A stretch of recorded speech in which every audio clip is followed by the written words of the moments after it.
Bonjour, comment ça va et comment va la santé? Seen émission Ashifa seen émission Ashifa bi leen seen radio télévision Asfiyahi di amal dimanche bu jot dimanche bi El Badou Gningue dina fas yéene dalal docteur Safiatou Thiam di médecin spécialiste en santé publique et maladies infectieuses expert en VIH/Sida lu toll ci 20 ans nekkoon ministre de la santé fii ci Sénégal moom la El Badou Gningue fas yéene séq ak ay laaj ak tontu ci seen radio télévision Asfiyahi à partir de 12h ci 97.3 Dakar 103.9 Tivaouane canal 97 TNT canal 220 Canal Plus.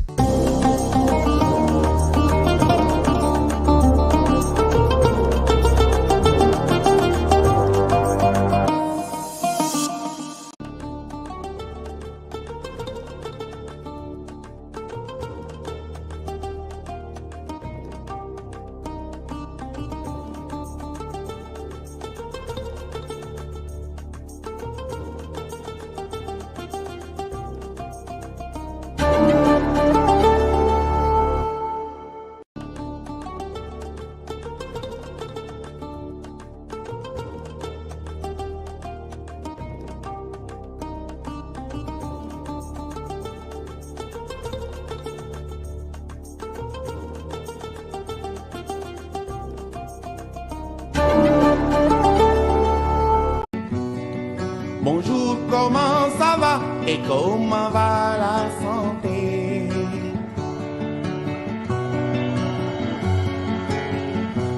Iway wér gi yaram ne leen wér wérle. Bonjour, comment ça va et comment va la santé? asalaamaaleykum suñu mbokku téléspectateurs auditeurs internautes Asfiyahi radio télévision.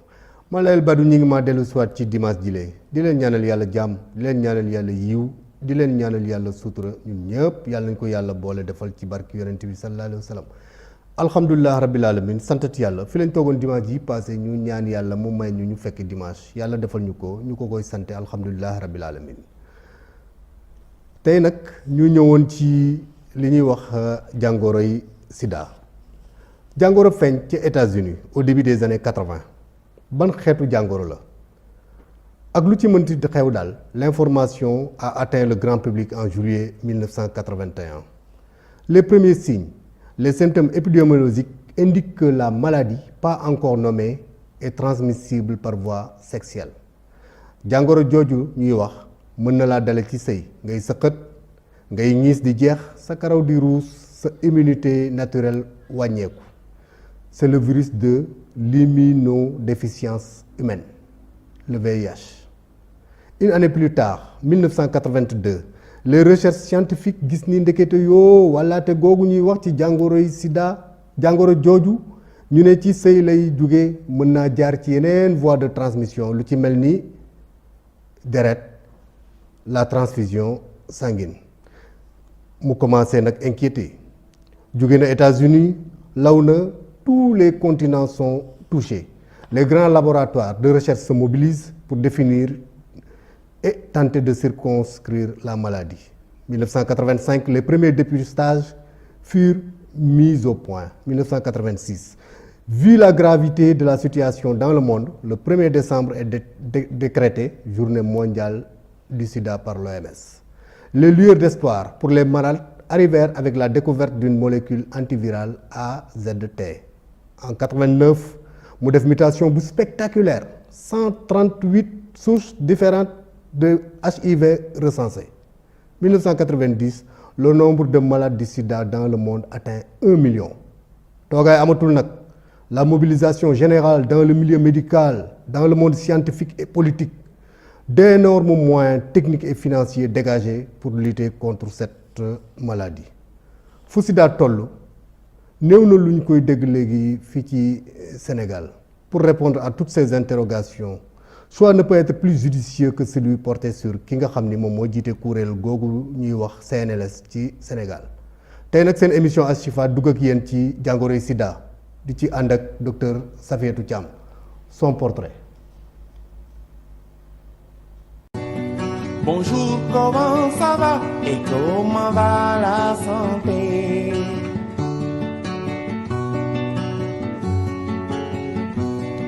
Bonjour, comment ça va et comment va la santé?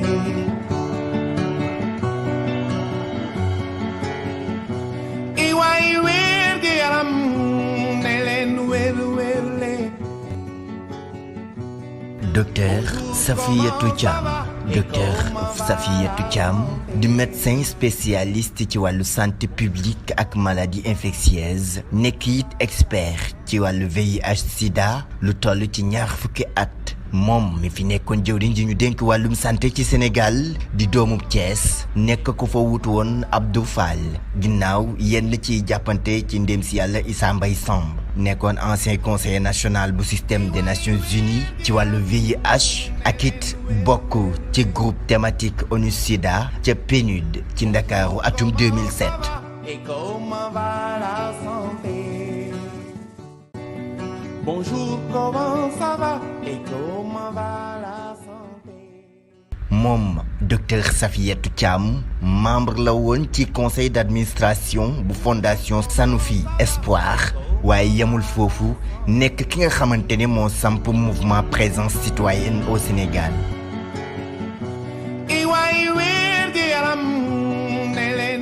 ginnaaw ba mu amee doctorat wam ci wàllu médecine ci atum 1995 ci université Cheikh Anta Diop bu Dakar doomu Thiès bi présenté thèse am bi mu tuddee le sida en milieu chirurgical connaissance attitude et pratique mu daal di mottali akum njàngam ngir fonk gi nga xamante ne am na ko ci wàllu xam-xam ci master ci wàllu science institut de médecine tropicale d'Anvers ci 1997 lépp rek ngir gën a tàggatu ci wàllu santé amit ay raaya yu bëri ci wàll gi ci Ndakaaru waaye tamit ca France amit DEA am ci wàllu santé publique et pays en développement ca université Pierre et Marie Curie Paris 6 ci atum 2001.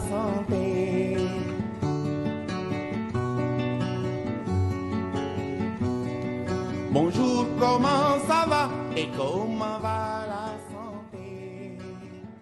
moom docteur Safiatou Thiam di responsable yu programme Fonds mondial de lutte contre pandémie wu sida ca CNLS moom doomu Thiès bile di coordonnatrice fii ci Sénégal représenté fi ONU Sida moom docteur Safiatou Thiam nekkit ndax xam-xam gi mu am ci wàlli raaya consultante ca Grand Management Solution fële ca Mali secrétaire exécutive bu conseil national de lutte contre le sida moom Safiatou Thiam nekk kuñ si ràññee lool wuutu fa ki nga xamante ne moo di Ibra Ndoye ci weeru février atum 2014 docteur Safiatou Thiam le El Badou ñi ngi daal di dalal ci seen émission Ashifa ci dimanche gile. Bonjour, comment ça va et comment va la santé?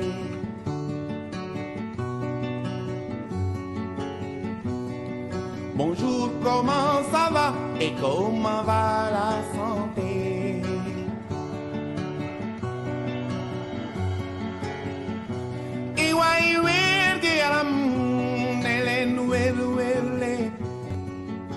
merci beaucoup vraiment élément bu neex bu ñu Omar Fall defaloon ci CNLS docteur fan la sida xeexum sida tollu ci Sénégal. jërëjëf El Badou dama bëggoon déjà nuyu téléspectateur Alchifa yi di leen wax asalaamaaleykum wa rahmatullah wa barakatu di leen nuyu di remercier seen télévision ci invitation bi ngeen ma invité may ma tey ma mën a taxaw waxtaan ak waa Sénégal waxtaan ak seen téléspectateurs yi ci tëralinu xeex feebaru sida ci Sénégal donc maa ngi lay remercier ci invitation bi sida nag mi ngi door Sénégal ñu ngi gis premier cas wu sida ñu ngi ko gis Sénégal en 1986 comme Sénégal dañu am xarañte depuis bi ñu amee premier cas bi ñu teg programme national de lutte contre le sida programme bi nag au début nga xam ne amuñu woon ay garab donc 86 mën naa wax ba 98 ñuy def prévention mooy di waxtaan ak askan bi naka la ñuy def pour moytu jàngoro sida mais aussi di gëstu bu baax pour gën a xam également jàngoro sida ci gëstu bi ñu lëkkaloo ci bu baax ak ay scientifique yu nekk bitim réew am nañu ci ràññeeku lu mel ni professeur Souleymane Mboup ñu ràññeeku bu baax professeur Awa Marie Coll ñu ràññeeku bu baax ci gëstu boobu 98 garab yi commencé am Sénégal je pense que 98 ONU-SIDA dafa tegoon initiative ONU-SIDA pour l'accès aux antirétroviraux ñun temps yooyu Abdou Diouf mooy président ñu teg initiative sénégalaise d'accès aux antirétroviraux di jënd ji garab yi ci suñu doole bopp boobu garab yi cher na boobu bu ñu jëndee ñi mën a am traitement du ñu bare malade yi ñu ngi may déglu xam nañ bu baax li may wax boobu temps metti woon na waaye àddina di dox ba 2003 ñu teg 2001 ñu teg conseil national de lutte contre le sida ne sida seetlu nañ ni ci ni ñu koy xeexee du problème mu santé rek parce que amuñu woon garab te ñu ngi ko daan xeex loolu mooy religieux yi dañ ci am yoon ñu liggéey ci bu baax ak alliance des religieux et experts médicaux depuis temps wu imam Maodo Sylla ba léegi ñu ngi jàppante ak religieux yi di liggéey ci prévention bi ñuy liggéey ci également wane que ni ndaw ñi am nañ ci yoon parce que pour wax ak ay ndaw xëy na seen ay moroomu ndaw ñoo ciy gën a jigéen ñi dañ ci am yoon association yi nawetaan yi donc du problème mu santé rek la boo gisee dugal naa sport dugal jeunesse dugal femme dugal religion et cetera donc ñu ne kon sida pour xeex ko dañuy teg kuréel boo xam ne ñépp dañ ciy yem loolu indi ñu teg conseil national de lutte contre le sida bu ngeen seetloo dénk ko primature pour que secteur yëpp nekk ci dëgg la secteur santé am rôle bu am importance bu mu ciy jouer surtout léegi nga xam ne nag garab yi ñëw nañu à partir de 2003 ñu ne garab yi kenn dootul fay dara donc garab yi dafa gratuit secteur état à travers le secteur santé di def dépistage gratuit di yaatal dépistage bi di def traitement gratuit yaatal traitement yi ba nga xam ne tey bu ñu xoolee pour ñëw ci sa question fu sida toll ci Sénégal prévalence bi jógee 2,4 1,7 1,4 ba tey mi ngi 0,5 donc prévalence bi wàcc na bu ñu xoolee tey ñiy jël garab yi boo nattee fukki nit yu am sida Sénégal tey juróom-ñett yi dépisté nañ leen te xam nañ ni ñu ngi jël garab juróom-ñett yooyu boo leen seetee xëy na juróom-ñaar yi ñu ngi jël seen ay garab te gis nañ ni 84% mooy fukki nit yiy jël garab lu ëpp juróom-ñett yi daanaka dootuñu wàlle sida donc loolu mooy expliquer que ni situation sida tey Sénégal bu ñu koy tënk dañu naan sida mi ngi wàcc Sénégal jeexagul nag mais vraiment wàcc na bu baax te ñuy féliciter acteurs yi nga xam ne ñoom ñoo ciy liggéey. macha allah dafa mel ni nag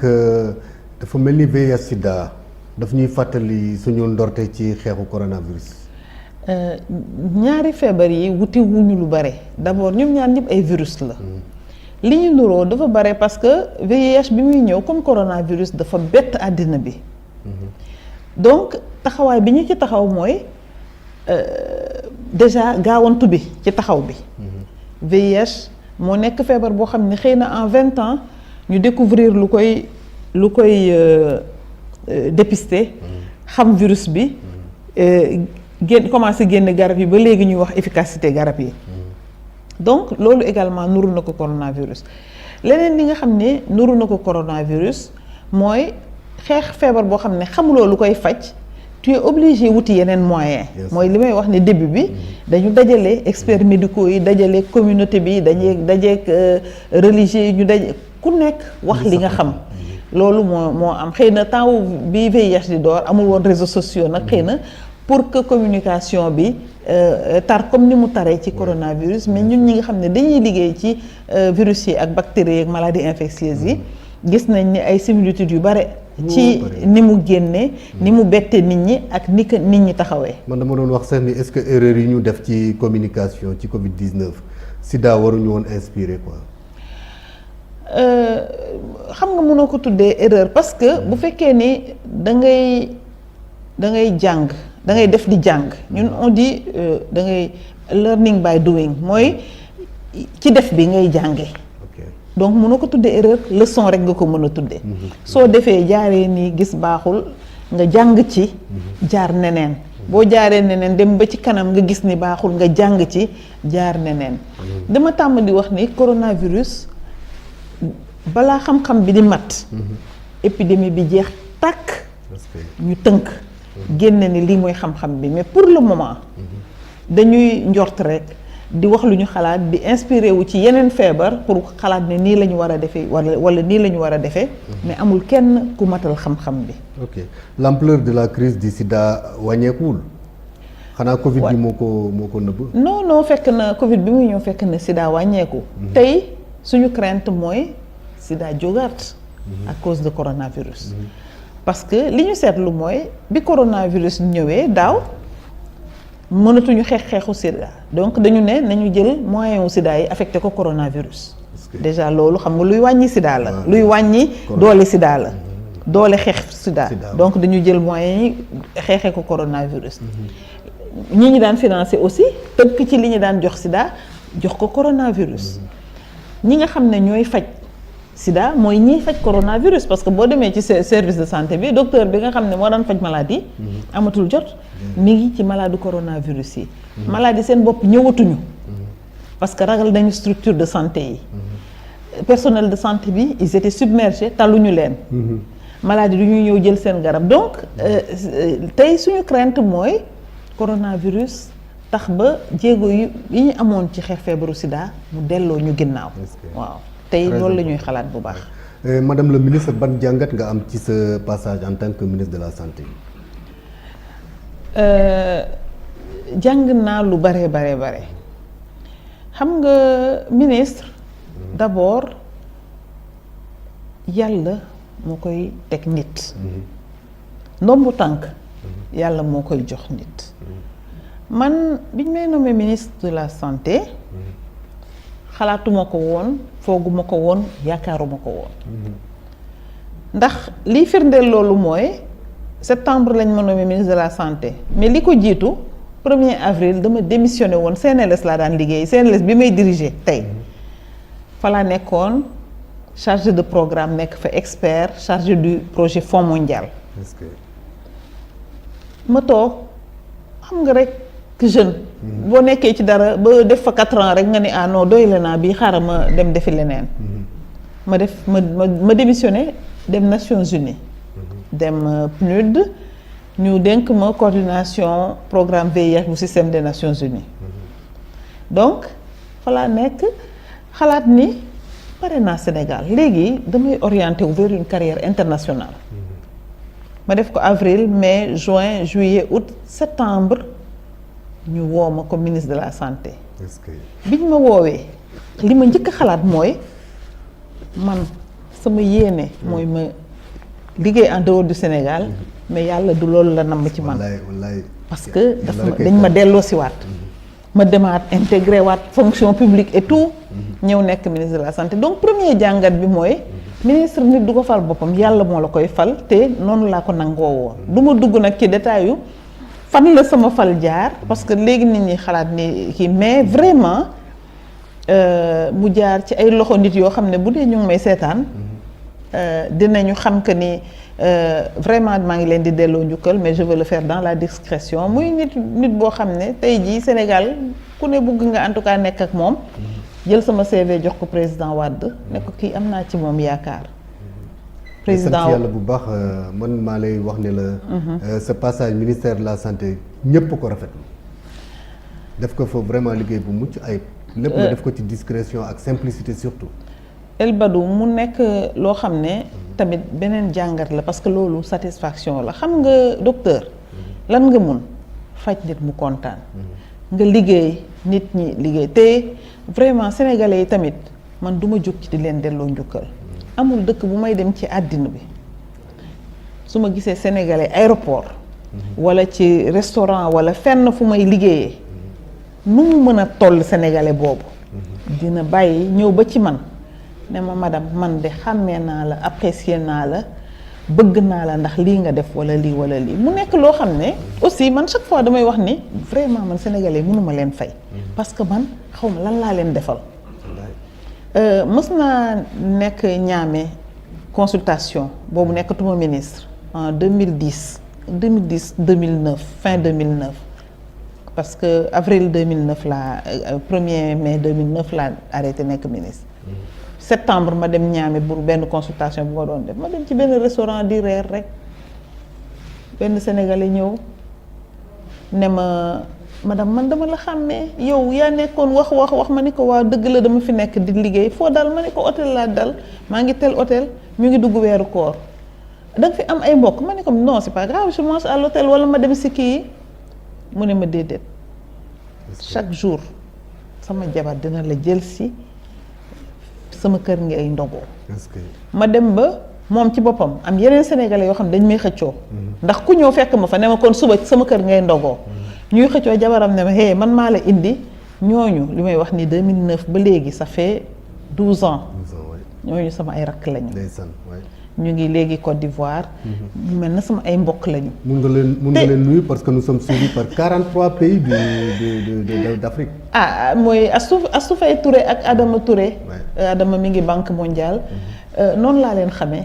vraiment par hasard. dama la naroon laaj qu'est-ce que le fait d'avoir été ministre de la santé ministre de la République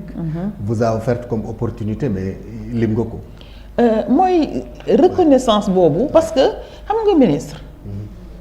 mën nga liggéey bu ëpp salaire u ministre bu fekkee ni lool la bu fekkee ni donc du ci affaire u am satisfaction bi rek mooy satisfaction wu liggéeyal sa réew tey ku ñu nommé ministre da nga war a dem parce que opportunité la boo xam ne doo ko am toujours opportunité pour liggéeyal sa réew da ngay bàyyi lépp parce que kuy dem ci ministre pour am xaalis bul yaboo bul dem parce que vraiment non seulement xaalis bi demeewul noonu mais je pense que yen bi dina diis ak yaakaaru nit ñi toll na foo xam ne di nga mujj sax jël ci la nga dencoon jox ko nit ñi donc alal du tax nit dem nekk ministre da ngay nekk ministre parce que dafa am benn satisfaction morale boo xam ne ak yaakaar à l'époque j'étais beaucoup plus jeune que maintenant xalaatoon naa ni xëy mën naa déplacer ay montagnes parce que amoon naa fit bi amoon naa xam-xam bi ba pare leneen li nga xam ne aussi il faut que nga xam ko dama wax léegi ne njiit yàlla kay falal boppam man en tout cas sama expérience bi ma nekkee ministre am na dossier yoo xam ne pour man yàlla moo ma ci daan jàppale am naa benn conseillère sama xarit la docteur Aïda Sylla daan na ma wax naan ma waaw suñu grande sœur madame le ministre lii da nga ko xamoon avant waa lii noo def ba xam ne lii la ma ne ko yàlla moo la teg yan bi moo lay déey naka nga war a taxawee si yan bi leneen li nga xam ne aussi mu nekk une leçon boo xam ne jàngoon naa ko mooy et peut-être que c'est ça qui loolu moo tax ma peut-être ba léegi ma mun a toog nit ñi di naan la da nga simploon et cetera dama teel a comprendre que ni ministre mbubb la boo xam ne dañ la ko dénk moomuloo ko mbubb bi dañ la ko dénk moomuloo ko buñ la sololee mbubb boo xam ne moomuloo ko sa taxawaay dafa war a rafet waroo xotti mbubb bi waroo ko tilimal waroo ko cëkkal waroo ko gàkkal donc man noonu laa sole woon mbubb bi parce que mbubb bi xamoon naa ni après dama koy delloo te su ma koy delloo dama ko bëgg delloo nit ñi ma ko solalee woon donc loolu aussi ci jàngat bi la beneen jàngat bi mooy tey jii damay gis docteur yu ndaw yu bëri yu naan ma madame le ministre merci yow yaa ma nommé woon fi yàlla xam ne xamuma leen woon bi ma lay nommé c'est parce que xëy na yor naa ay dossier rek gis ni kii moo war a dem fii kii moo war a dem nii mais suba su jot ma dem fenn di supervision wala ma gis benn docteur mu wax ma ne ma madame le ministre man am na fenn fu ma la teg parce que yow yaa tax ma def lii yow yaa tax ma def telle spécialité bari naa ci ay cas yoo xam ne su ma ko doon lim tey duñ ci jógee. donc yooyu également ay satisfaction lañ donc jàngat laa jële ci expérience boobu ak satisfaction ak tamit réalité jàng ci réalité xam ni tamit mënoo lépp daal xam nga. bien sûr voilà léegi ñu nommé la coordonnatrice ou secrétaire exécutive du CNLS nga remplacé professeur Ibrahima Ndoye au début yombul woon dex na. jafewul woon parce que foofu mooy sama kër. wax naa la foofu laa jógee. dem PNUD. ñu jële ma PNUD ma nekk ministre. jafewul woon jafe woon na tuuti. jafewul parce que sur le plan technique liggéey bi xam naa ko. jafewul parce que xam naa partenaires yi. mais jafe na parce que da ngay war a remplacer koo xam ne pour nit ñi il est irremplaçable. xam nga koo xam ne moo indi programme bi moo ko fi teg toog fa 26 ans. ma koy delloo njukkal parce que damay wax ni tey jii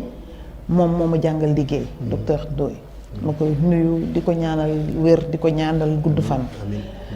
di ko wax ni ko ay conseillers am ba léegi en tout cas man mi maa ngi koy taataan la lecture du portrait nous renseigne sur le profil de madame Safiatou xam ni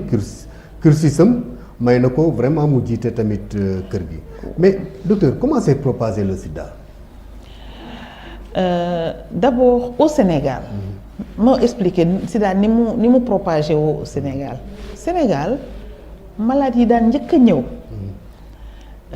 ñu ngi daan jógee à l'étranger dañ daan jógee tukki feebar xam nga sénégalais bu feebaree day daw ñibbisi parce que xam naa duñu bëgg kii bitim réew donc mooy ñi daan sénégalais yu daan jógee ay Gabon sénégalais yu daan jógee Côte d'Ivoire sénégalais yu daan jógee Italie loolu lu ma lay woon mooy nit su jógee ci milieu social am dem ci beneen milieu mën na am comportement yoo xam ne bu nekkoon këram du ko dal donc ñooñu dañu dem bitim réew jële fa feebar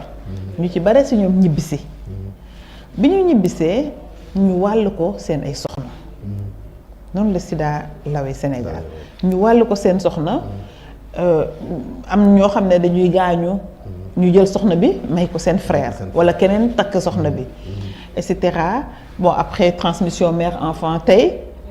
bu ñu xoolee un tiers ñi am sida ay jigéen la ñuy doon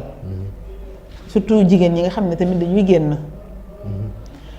góor yi nga xam ne tamit dañuy moom la ñuy wax góoru ñaari tur yi et cetera donc loolu côté boobu tamit wàllante sida daf ciy am donc li ñu seetlu mooy tey sida ni muy lawee mooy góor yi ñoo ko njëkk a indi wàllu ko seen ay jabar après ces jabar yooyu am ñeneen ñu leen takk après am na jigéen yoo xam ne am xëy na seen jëkkër amul woon sida wàll leen ko mais dañuy am jëkkër xam nga jëkkër boo koy am doo dina ko kaa ñu ànd dem dépister yi ñun léegi bëgg nañ xale yi di dépister wu sax balaa ñuy dugg ci sëy mais xam nga loolu amul Sénégal bu nit ñëwee bëgg sa doom xëy na sax yéen léegi sax balaa muy jóg nga ni xaaral ma jëndi goro ñoo may ko te xamuloo ban vie la am xamuloo laa doon bëgg a wax ma ni dans d'autres régions du monde la polygamie ak tamit la prostitution bokk na ci li ko yokk est-ce que jotul comme li nga doon wax noonu tey balaa nit di dugg ci sëy balaa nit di takk jabar balaa muy dugg ci sëy bon vraiment ñu defloo ko test mu xool. ba waaw dama bëgg a wax ci polygamie bi nag jigéen laa fiir naa bëgguma polygamie mais. polygamie du facteur de propagation. au contraire facteur de stabilisation la. ah oui waaw parce que bu fekkee da nga am benn jabar ba pare di wër di taxawaalu. xam nga ci taxawaalu bi tu ne te protèges pas. alors que bu dee da nga am ñaari jabar ngeen former seen benn. couple boo xam ne benn jëkkër la à 3 ak ñaari jabar ngeen yem ci seen biir xam nga sida du dugg si donc bu fekkee ni en tout cas mosuma lire fenn ci jàngat yi que polygamie dafa tax sida law par contre génn ci sa néegu sëy dem feneen loolu mooy tax sida law ci anam boo ko mun a defee nag soo ko defee te nga xam ne aaruloo sa bopp xamal ni yaa ngi aaruloo sa njaboot donc mën nga dugal sida ci sa biir famille. ah magnifique yow de sa gis-gis boobu baax na am na ñu bëri yoo xam ne. waxuma gars yi ñu dem takki ji ko rafetlu le taux de prévalence la répartition au niveau des différentes régions baax na ñu xam ko tamit. waaw sida ni muy lawee du nekk benn selon les régions dafa am facteur la ñuy wax parce que xam nga sida ba léegi moom ak coronavirus foofu ñoo ko yem tamit xamuñu fu mu jóge xamuñu fu mu jóge donc dañuy gis ni muy lawee du bokk selon les régions donc ñun dafa am ay facteurs yoo xam ne day tax yenn régions yi gën a néew doole ci sida que yeneen yi tey boo seetloo Sénégal xëy na Dakar moo ëpp malade mais boo jëlee pourcentage bëriwul par rapport ak boo demee Ziguinchor nga dem ci région du sud yi Kolda wala nga dem Kédougou xam nga Kaffrine léegi donc booy wàcc ci vers le sud et le sud-est du Sénégal da ngay gis ni sida foofu la ëppee mais li ko waral ñun comprendre nañ ko parce que dañ koy gëstu Kolda Ziguinchor dañu am frontière ak dëkk bi nga xam ne moo ëpp prévalence su sida ci Afrique de l'Ouest nit ñi duñ ko xam mooy Guinée-Bissau région Kolda bi région Guinée-Bissau bi face ak Kolda mi ngi am prévalence presque 8%.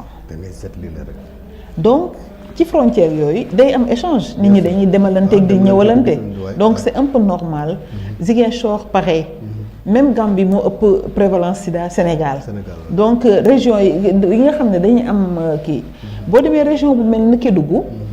mine d'or bi dafa am une activité économique boo xam ne dafay fu xaalis am dafay appeler nit ñi dañuy ñëw foofu on dit que c'est presque une miniature de l'Afrique il y a toutes les nationalités donc bu ñu nekkee foofu bu ñu fayee ko wala ñu am or prostituées wàcc si mu am échange du ñàkk échange avec les populations même brassage mariage yi yu demee noonu loolu moo tax sida gën a développé aussi ci région yooyu. les infections opportunistes ñu mën ci lim jàngoro yu tuberculose nga xam ni dafay gën a yomb ci kii nga xam ni dafa am sida yan matukaay ngeen jël ci ces infections opportunistes là. infection opportuniste yi pourquoi ñu tudd infection opportuniste parce que sida ma expliqué naka la sida di def ci yaram sida bu duggee ci yaram au lieu mu dem ci organes yi faagagal leen directement par exemple virus hépatite bu duggee day dem ci foie bi yàq foie bi mu am toutes les conséquences virus sida bu duggee moom dafay nekk ci deret bu nekkee ci deret globules blancs yi nga xam ne mooy soldats yi nga xam ne ñoo war a défendre organisme bi contre les infections virus sida ñooñu lay dem attaquer mooy les lymphocytes donc bu attaquer soldats yooyu rey leen damay comparer toujours man la dafa mel na benn dëkk bu amul armée xam nga dëkk bu amul armée waaw ku ñëw dugg ñëpp a koy mën donc organisme nit ki day mel na dëkk bu amul armée léegi feebar bu ñëw day dugg pourquoi ñuy wax feebar yooyu des infections opportunistes parce que c'est des infections yoo xam ne da daan nekk ci nit te du ko faagaagal da daan nekk ci nit te du ko feebar waaw nit mënoon na am ba biir buy daw te du ko rey nit mën na am sax infection wu infection ak bacille tuberculose te du am feebaru tuberculose mooy bu ñu la defee IDR nga gis mu positif ça veut dire que bacille bi mi ngi sa yaram mais doo tëdd mais bu dee ko am sida day def léegi tuberculose grave ak yeneen infection yoo xam ne naturellement dañuy xam nga ñu nag virus yi bactéries yi ñoo dëkk daf fi nekk mais du la feebar xam nga da nga romb am peut-être benn grippe bu ndaw après nga jógaat dox sa soxla mais bu dee sida da ngay gis ni nit ki day feebar moo tax am na infection yu rare yoo xam ne boo ko gisee si nit rek xalaatal seet feebaru sida donc infection opportuniste yooyu léegi ni ñu koy xeexee mooy d'abord dañ leen di prévenir au début dañ daan joxe bactérie am na molécule yoo xam bu ñu ko joxee nit ki di ko naan tout le temps mais daf ko daan naan tous les jours pour bañ a am genre infection yooyu mais léegi li yomb mooy da ngay jël sa ARV parce que boo jëlee garabu sida sa ay lymphocytes sida virus bi mënatu leen parce que garab bi fii virus bi daan dugg un peu comme ni ñuy faje coronavirus comme ni ñuy kii fii virus bi daan dugg pour ubbi caabi serrure bi garab yi dañuy dem boucher serrure yi ce qui fait virus bi bu ñëwee du am serrure bu mu dugg donc loolu moo tax faj feebaru sida bu nit ki di jël garabam du développer infection yi donc dootul feebar nga gis quand même malade yooyu nga xam ne comme ni nga ko décrire au début am siddeeku yu demee noonu ñu am ay heure waaw comme chanson bi du ñu koy waxee naan da lay siddi non loolu amatul rare c'est rare man su ma gisee genre malade sama xol day jeex damay xuloog malade bi sax ne ko mais fan nga nekkoon lii dafa xewi parce que garab yi léegi am na voilà donc la meilleure façon pour xeex infection opportuniste rek muy jël ARV yi nga xam ne sa immunité dootul faible te dootoo développer feebar bi. Sida et coronavirus est-ce que amoon ngeen ay cas porteur du VIH ba pare am Covid ñoom seen pronostic nan la demee woon. en fait xam nga xool nañu sax relation bi mais gisuñu que ni ki am Sida day gën a gën a am chance am Covid chance malchance am Covid que ñeneen ñi donc moom ak yow moom ak man ñoo yem mais par contre comme dafa am déjà feebar bu amee Covid day nekk une sorte de comorbidité yi ñu doon wax donc ñun dañu leen di wax ni leen il faut mieux ngeen éviter am Covid donc moo tax ñun dañu développer même des stratégies pour wàññi mitigation Covid ci personnes vivant avec le VIH ne leen bu leen ñëw hôpital ku ci amul daal lu urgent bul ñëw ku am lu urgent jox leen ay numéro téléphone woo leen seen docteur yi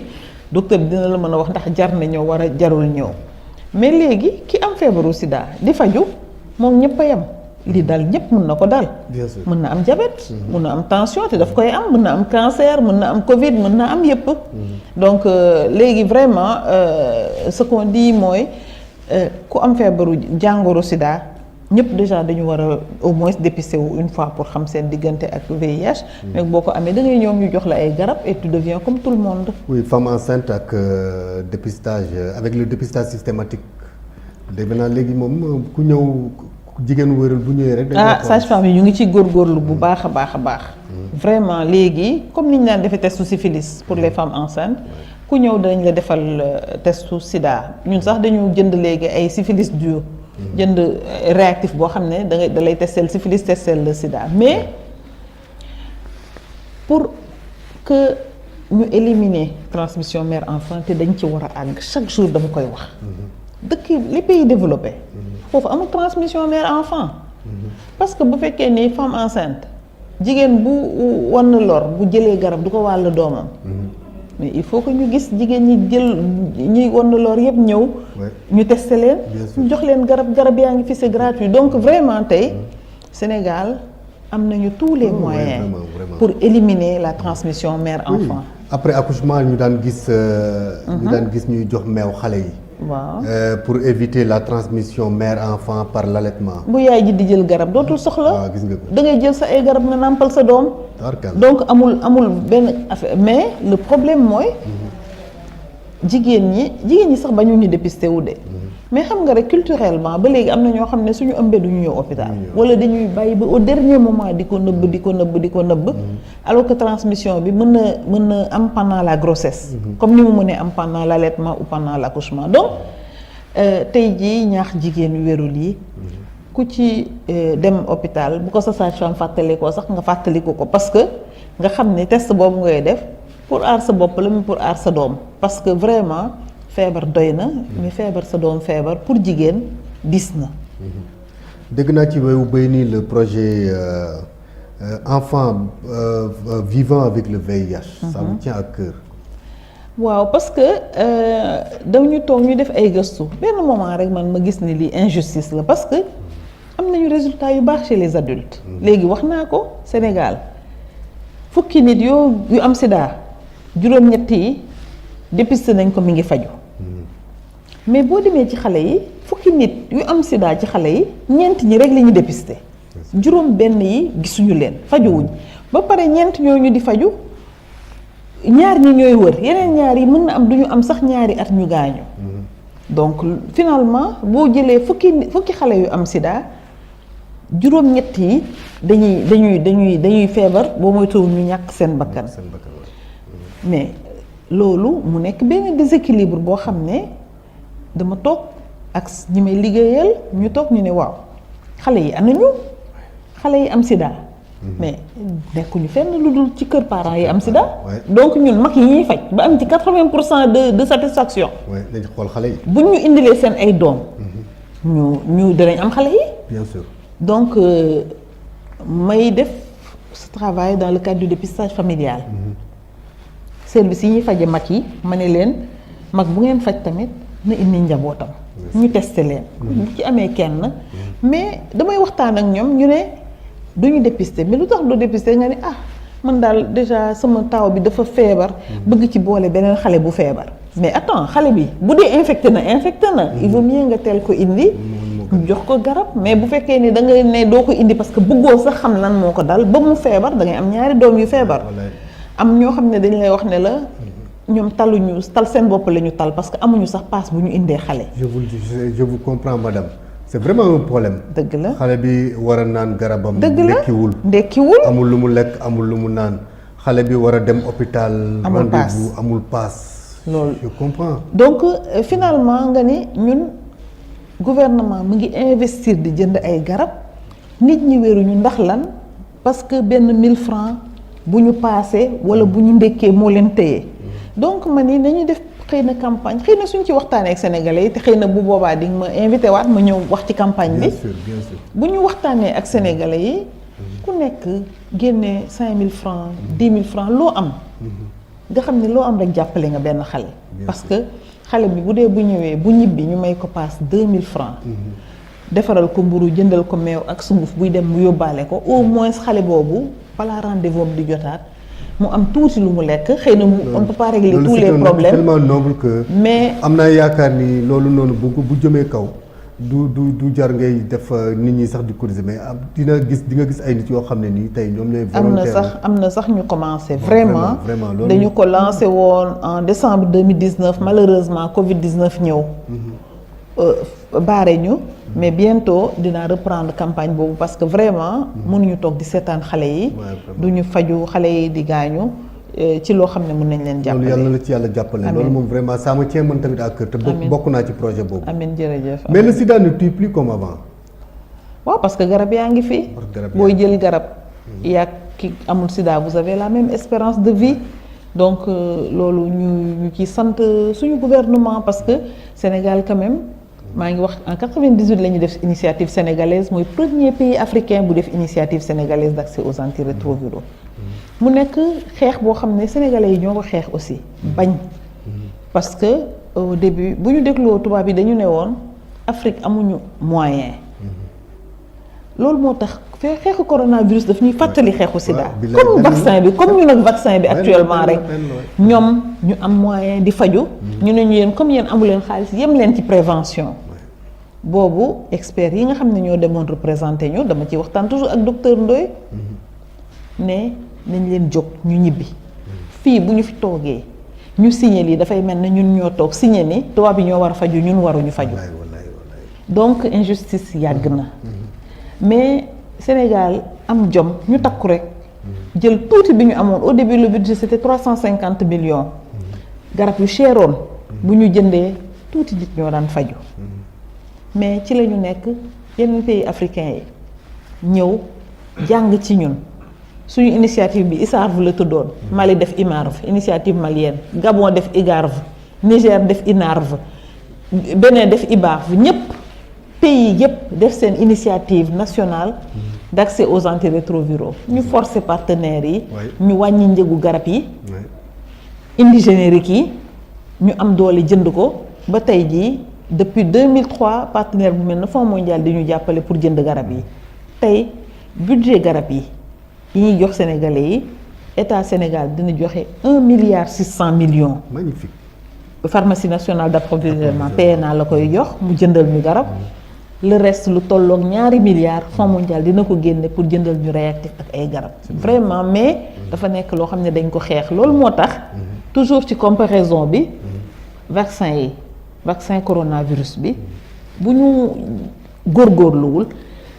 li ñu naroon dal ci antirétroviraux yi dinañu dal parce que tey tubaab yi ñu ngi am ay 35% 50% de leur population vaccinée wu ñun ñu nekk ci 1% vraiment loolu ndaw na. Ouais, vraiment. Il semblerait que si le traitement est bien respecté dinañ dem ba. nit ki du wàllee. nit ki mun na sëy ak jabaram te du ko wàll wala. mu sëy ak exactement te du ko wàll. bu nit ki buy jël traitement am dafa am benn moment dañu naan la charge virale est indétectable mooy virus bi bu ñu tujjee sang bi ak machine yi ñu am du ñu gis virus bi bu boobaa noonu muy indétectable dans le sang noonu lay indétectable aussi ça, dans les autres. mais ça c'est une avancée vraiment notable. mais loolu moo tax sida di reculer.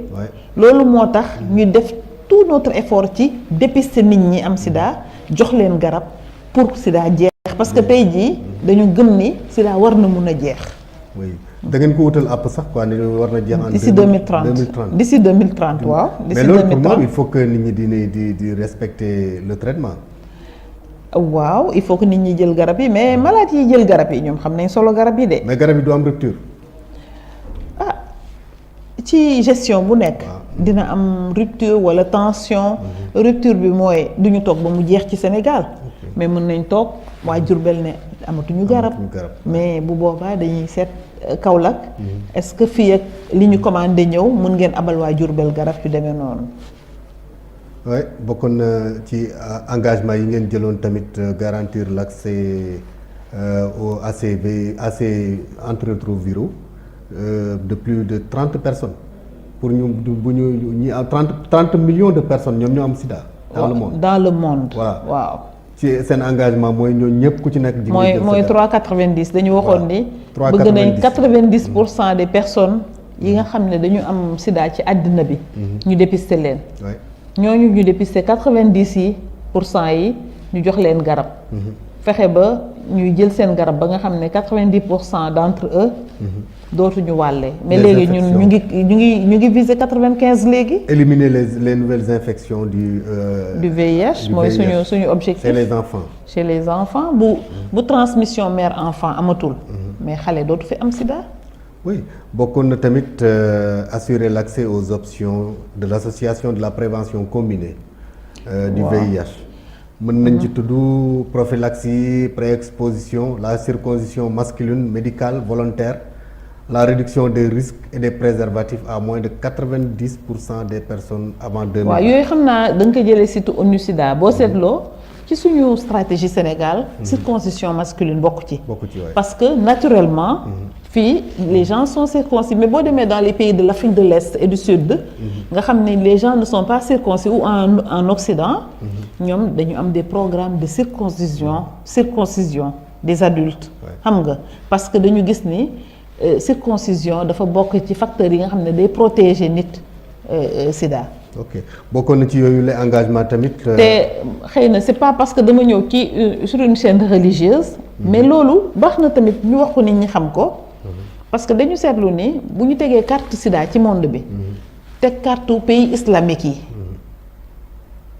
sida dafa mel na barewul ci pays yi nga xam ne pays islamique yi la. léegi nag ku nekk ak sa interprétation yi. tubaab yi ñoom dañu ne xëy na circoncision bi. moo tax. mais xëy na am na leneen loo xam ne ay valeurs yu ñu partagé dans les pays islamiques qui font que les gens se protègent ou sont protégés. bokkoon na ci yooyu les engagements attitude discriminatoire à l'encontre des personnes vivant avec le VIH. mooy boddi bi rek ak joxoñ bi stigmatisation boddi joxoñ loolu dafay fagaagal suñu liggéey parce que bu fekkee ni boo ñëwee dans une structure de santé nga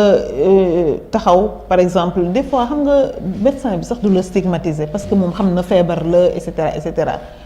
mais xëy na kiy jaay ticket wala gardien bi ci bunt bi wala dara taxawee leen ne yenn kii wala benn médecin ça peut arriver ne bon ñi am sida ñoom laay mujjee faj xam nga boo toogee man benn malade nee na ma man yaa telle structure du ma ko wax mais loolu tax dematuma ci docteur boobu parce que moom ñi am sida lay mujjee donc danañ dem ba malade yëpp xam ne ñi ñu mujjee mooy ñi am sida am na les familles aussi dans les familles am na femmes yoo xam ne indiwuñu seen doom parce que seen belle-mère déjà comprendre le fait que chaque mois moom mu dem faju ji bu commencé yóbbu doomam léegi mu deviner am na koo xam ne daf ñu expliquer nañ moom mënul woon jox doomam biberon temps yi nga xam ne ci programme transmission mère enfant allaitement artificiel lañ daan def biberon lañ daan joxe mais nee na yaayam yaayam bi ko jur xamul woon mais papaam moom partagé na ak papaam mais wax ko yaayam mais yaayam xamul lu ko dal mais yaayam mësul nangu yaayam daf ko ni par force da ngay nàmpal sa doom. Donc stigmatisation discrimination ak autostigmatisation ñi am sida comme sida feeñu Sénégal ki am sida dafa naan moom mooy toog toujours di wax ni dañ ma nar a beddi suñ ko yëgee sama jëkkër bu ko yëgee dina ma fase xëy na sa jëkkër moom tamit mi ngi ñëw di faju te waxu la ko wala sama suñu waa kër bu ñu ko yëgee dañ may génne parce que au début nit ñi dañu ragaloon feebar bi yooyu yëpp daf fi amoon dañ ko ragaloon donc yooyu yëpp les perdus de vie ñi daan faju ngeen jékki-jékki gisatuñu leen. xam nga loolu d'abord bariwuñu tellement gaw ma ni àgg nañu sax 10% de ñiy faju je veux dire peut-être ay perte de vue peut-être ay moins de 5% la am na loo xam ne tant que réglé wuñu ko mënuñu xam ndax perte de vue lañ wala dañu dem feneen parce que médecin bi ki mu tudde perte de vue rek mooy da ngay jot sa ay malade xam nga joxe ay rendez-vous ku ñëwul ci rendez-vous bi au bout d'un moment tu le considères comme perdu de vue mooy ñëwatul il est perdu de vue dans ta structure mais mën na am dafa dem feneen faju ji mën na am sax bedd bi moo tax mu changé am na ñoo xam dañuy ñëw ci hôpital bi taseeg El Badou sama frère jëkkër la ci El Badou xam na docteur bi duma ñëwati ci hôpital bi parce que léegi mu deviner alors que yow sa soxla nga dox si foofu xooluloo ko sax donc tey ñu ngi liggéey ci am numéro unique ba nga xam ne numéro bi foo nekk ci Sénégal danañ xam ne Safiatou mi dafa doon faju Dakar mais léegi ma nga Thiès lay fajoo tant que amuñu loolu mënuñu considérer ñëpp comme perte de vue mais ci site bi dañ koy considérer comme perte de vue parce que médecin bi mi ngi ko doon xaar ñëwatul annonce bi ki nga xam ne dafa amee jàngoro bi moom ci moom lañ koy yemale wala mën nañ ko wax borom këram wala ci soxnaam déet ñun moom lañ koy wax moom moo koy waxal boppam borom këram danañ ko préparer annonce bi danañ la ko wax déjà balaa ñu lay defal test bi moom bu test positif ba ñu annoncé la ko ba nga nangu ko ñu wax la nag ne la léegi il faut nga wax ko sa soxna wala il faut nga wax ko sa borom kër bu fekkee ni nag moom dafa ne la docteur man de mën naa ko indi wala mën naa ko wax mu ñëw bu ñëwee nga waxal ma ko bu boobaa di nga ko mën a waxal mais amuloo droit la relation thérapeutique yow ak sa malade la amuloo droit rompre cette relation dem di ko wax keneen bu dee nit ki dafa génn àdduna yoon may na leen pour ngeen wax ko déedéet da ngay la confidentialité même bu nit génnee àddina tamit da ngay continuer di garder secret bi sauf bu dee bu fekkee dafa la wax ne su ma génnee àddina mën nga ko wax sama jabar wala kenn madame docteur Safiatou Thiam experte sur les questions de santé boo amoon conseil booy jox sa rakk yi door a dugg ci médecine bi loo leen di wax wax leen que ni liggéey la boo xam ne yàlla moo lay fayal boppam te loolu inventé wu ko dama ko jëlee ci suñu benn professeur Afatou daf ñu daan wax naan bu leen yàkkamti est-ce que mës ngeen gis un médecin mu mourir pauvre ça dépend nag de nit ki li mu tuddee richesse waaye bu fekkee ni richesse mooy nga am toit am sutura am loo lekk am loo dimbalee nit yi rek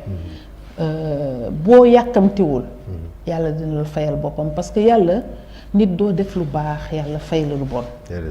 te médecin yaakaar naa ni ci seen liggéey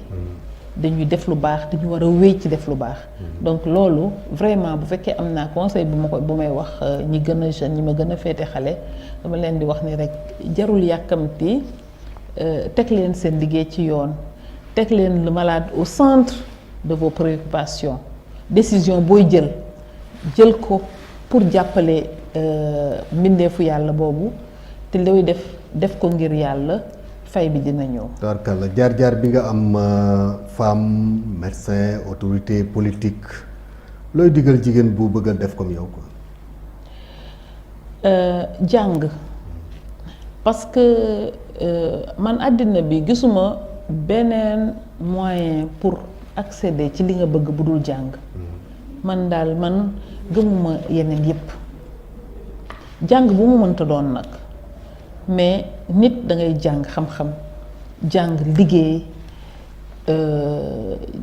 pour accéder gëm sa bopp pour accéder xam ne li ngay am yow yaa ko war a sababal sa bopp suñu borom yàlla jàppale la pour nga am li nga am bu fekkee ni da ngay xaar nit xam nga yàlla moom yëfam mën na téye loxoom donc jàng daal laa gis yaru rek yàlla jàppale la nga àgg ci fi nga looy wax groupe femmes médecins du Sénégal. di leen féliciter di ñoom xam nañu man xam naa ci laa bokk kenn du wax sa bopp samay rakk ñu nga fa sama ay mag ñu nga fa groupe bi on se défoule bien dans le groupe yenn saa yi ma gis di tooñ GP yi grand public yenn saa yi ma gis ko xam nga moo El Badou ñu am na un troisième am na voilà Mohamed Sherlock donc dinaay gis yenn saa yi ngeen kii tuuti grand public bi parce que dañu bari xam-xam yenn saa yi ma gis benn question médicale rek ma gis GP yi commencé di répondre yemale leen mais lépp ci teranga damay suivre affaire yooyu yëpp j'aime bien les nouvelles technologies je suis tout le temps dinaa réagir dinaa suivre donc nañu continuer conseil bi ma jox ñëpp laa ko jox góor ak jigéen mais suñu groupe femme médecin yi groupe jigéen la te groupe jigéen day neex yenn saa yi ñu organiser suñu dîner yu neex ak ngoyaan vraiment moo fa indi ay ngoyaan exactement mais dafa neex def suñu yëfu jigéen mu nekk loo xam ne tamit ci àddina bi la bokk te teraanga kese la lan ngay tàggoo di remercier di la remercier El Badou di remercier émission bi di rafetlu émission bi wax dëgg bi nag c'est une émission que je découvre mais à partir de maintenant mën ngeen wax ni am ngeen benn fidèle boo xam ne dina continuer dina suivre seen émission di remercier sénégalais yi ci delloo bu ñu ma delloo njukkal parce que je dis nekk ministre kenn mënul la fay parce que ñëpp dañuy tëdd di nelaw yow ngay liggéey ba yenn heure yi taloo sa jaboot taloo sa waa kër taloo sa soxna wala taloo sa jëkkër mais nit ñi gisuñu loolu dañu foog ni da nga nekk ci ay privilèges man gisuma ci woon benn privilège teel a xëy guddee wàcc taloo dara loolu laa gisoon li nga am nga séddoo ko nit ñi parce que nit ñi dañu la yaakaar et c'est tout te waroo xawi seen yaakaar ak am yéene te sa loxo du dox jot toujours sa ginnaaw parce que on n'oublie pas que nous sommes dans un pays pauvre Sénégal du dëkk bu riche du li ñu bëgg yëpp la ñu mën a am ñi taxaw sa kanam di wax ni defoo lii gënuñu la bëgg Sénégal donc loolu yëpp mais tax vraiment sénégalais yi may wax ni xëy na nañu jàpp ci effort yi nañu yokk yéene yi nañu wax yu rafet nañu conseil yu rafet pour que santé bi nga xam ne xëy na ñun ñëpp ñoo bokk yéene dañu xëy na bokk ñuy voie yi ñu jaar rek ñun ñëpp ñoo bokk yéene dañu bëgg mu baax parce que santé su baaxulee daan naa ko wax benn directeur de du ma la wax kat la tamit daan naa ko wax ni ko góorgóorlu leen ci urgence yi parce que des urgences ku nekk mën nga ko soxla wallaay yàlla xam na ko xam nga ay damay dem faju ji bitim réew day fekk nga tal dem bitim réew mais dina am urgence boo xam ne doo mën a dem bitim réew donc nañu góorgóorlu bu baax yàlla baax na bu ñu góorgóorlu yàlla dinañu jàpp maa ngi lay ñaanal yàlla jàmm amiin di ñaanal yàlla yokku la amiin ci barke yonent bi sallallahu alayhi wa sallam amiin boo yokkoo moom vraiment ñun ñu yëg ko amiin ndax ku baax nga ku sell koo xam ne nii bon vraiment quand elle était là ñëpp yëg nañ ci seen bopp nga yemale ñëpp nag yal na yàlla jàppale la ci barke yonent bi sallallahu alayhi wa sallam sama mbokku téléspectateur auditeur internet Asfiyahi radio télévision lii laa leen andiloon ci dimanche jile di leen jox rendez-vous dimanche prochain ak beneen thème ak beneen invité di leen ñaanal yàlla jàmm di leen ñaanal yàlla yiw di leen ñaanal yàlla sutura asalaamaaleykum wa rahmatullah taala wa barakatuh. Bonjour, comment ça va et comment va la santé?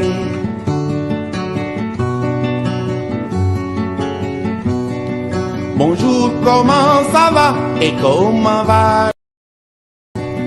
Bonjour, comment ça va et comment va la santé?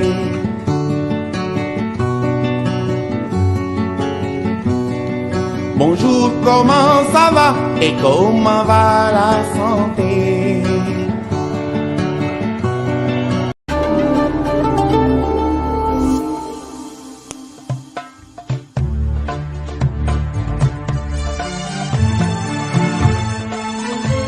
asalaamaaleykum wa rahmatullahi taala wa barakatuhu bu ñu demee ca téere bay laxdari yu mi ngi naan la ëwalu maa yajibu alal mukallafi ana lan ma war mukallaf émission baa ngi noonu émission ndaw ñi al mukallaf kan lay am tous les dimanches 15h ba 17h incha allah émission bi nag day defar jikkoy ndaw ñi day jagal jikkoy ndaw ñi nga xamante ne si ñu ngi dund ci société sénégalaise bi daañ leen dimbali bu ñu mën a am dund bu teey waaye daañ leen wan nak nañu mën a dundee ak seeni waajur daañ leen wan aussi nak nañu mën a dundee ak jafe-jafe yi nga xamante ne si ndaw ñi ñu ngi koy jàkkoonteel loolu nag incha allah émission bi da al mukallaf moo ko fas yéene leeral kañ lay am tous les dimanches 15h 17h yaa ngi ci ànd ak soxna Aïcha waaye nag émission bi di leen wax ni mën ngeen ko am ci bépp supportu Asfiya yi incha allahu bu leen ko fàtte tous les dimanches lay doon wa axiru dawaana an alhamdulillahi rabbil alamin wasalaamu aleykum nahnu awlaadu tijaani min ubuwati almaani wa lana minhu nasib